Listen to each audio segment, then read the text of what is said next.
Now we have to get underway with our motivation for this week.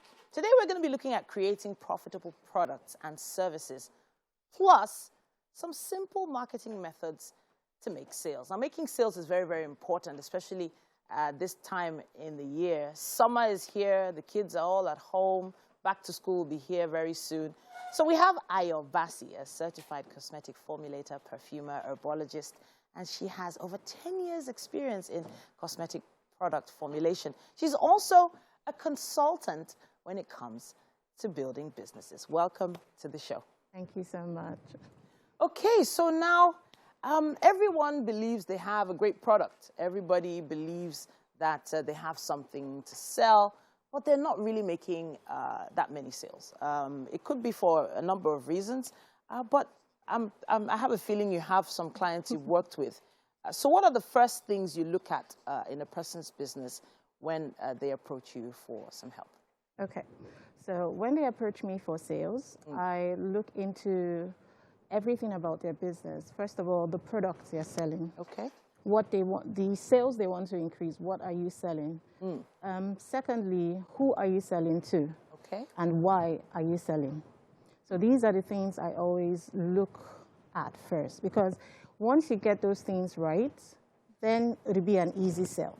Okay. But most people struggle because they don't know the exact products they are selling, like the solution the product is providing. Okay. And they don't understand their target audience. You see a lot of people selling to everybody, and that's a problem because you can't be everything to everybody. And another thing that is missing is, why are you selling? There are lots of people selling whatever you're selling, so why is yours different? Okay. So these are the things I look into first of all before, fixing the sales problem. So let's look at some of those bullet points that you raised just now.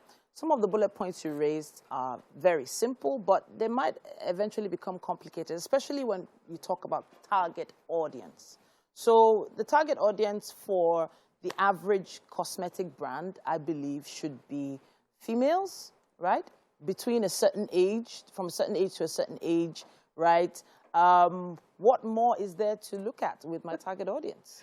Well, it shouldn't be females only. Okay. Men use products. Okay. The thing is, whenever they say cosmetic products, they forget that everybody uses personal care products. Everybody had their bath today.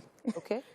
So they had to use soap and they had to moisturize their skin. Men, women, older, Younger. So first you have to decide, who am I going to serve? Okay. It can be older women, it can be men, it can be, who? Could be young people. It could be young people as well. So how do I know when I've got the product right for that audience? Because you're saying it needs to fulfill a need, or it has to, what was the term you used? Solve a problem. Solve a problem. Yeah. So the easiest trick, what I always do is, once I understand the target audience, I do a little survey and see what their problems are. Okay. For example, let's look at men.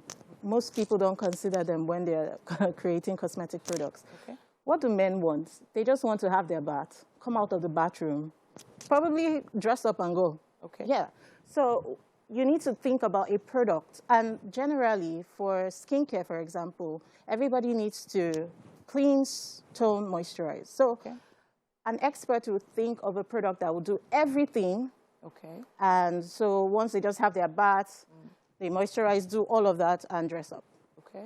So now if a guy finds a product like that, that does everything, makes the person look very flawless, and he only has to use maybe 2 products, he's good. So at that point, you have a very irresistible product, unlike a long range that you have to do this, do that for guys. So, yeah. So how do you know when you've got that irresistible product? How can I be sure? So for instance, I did a little survey last week. I have this body oil that I'm trying to push, and I pushed it out to some of my colleagues in the office, and they gave me honest opinions. Okay. Some felt the fragrance wasn't okay. Some didn't really like the color of the oil. Some didn't like the label. How do I know when I have that irresistible product? Okay, so in this case, you would have to have a muse. Okay. like a kind of, maybe a woman, a particular type of woman that would use this kind of product. Okay. Now you work with the kind of fragrance she would like, the kind of color she would like, the kind of packaging she would like. So this is research? It's research. Okay. Yeah. So possibly, I'm just, throwing things in the air here. Maybe women are more attracted to maybe lilac or pink colored products. Yeah. So I go for that. You go for that. Okay. And the fragrance too. Fragrances that are more attractive to women. To women. Find them out. Yeah. But then am I not putting myself in a box? Exactly. That's what a lot of people think. But the thing is, once you are a leader to a group, everybody else receives you. Because once you are the go-to for a particular group, they keep buying from you. Once you introduce something else, because of the trust that you have from that group, it'll be easy to sell everything else. Okay. But there is that terrible word. It's not really terrible. I guess it's one of those words that frighten business owners. Competition. It feels like everybody has a good product, or maybe not a great product, but a good enough product for that same target market. So how do you stand out? That it still goes back to what they're struggling with. So, for example, you said body oil. Yeah, go ahead.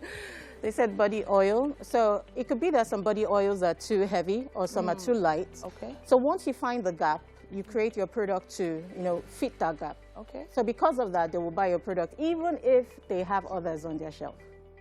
I have to say thank you to you. You've definitely helped me clarify a few things. So it's all about the target market. These women that you want to sell to, or men that you want to sell to, what do they do? What do they like? What colors are they attracted to? What need are you fulfilling for them? Hopefully we've helped you think about some questions you need answered. We'll be having more motivation with you soon enough. Yes, thank you so much once again for joining us. Thank you. We still have so much more coming your way. This is Wake Up Nigeria.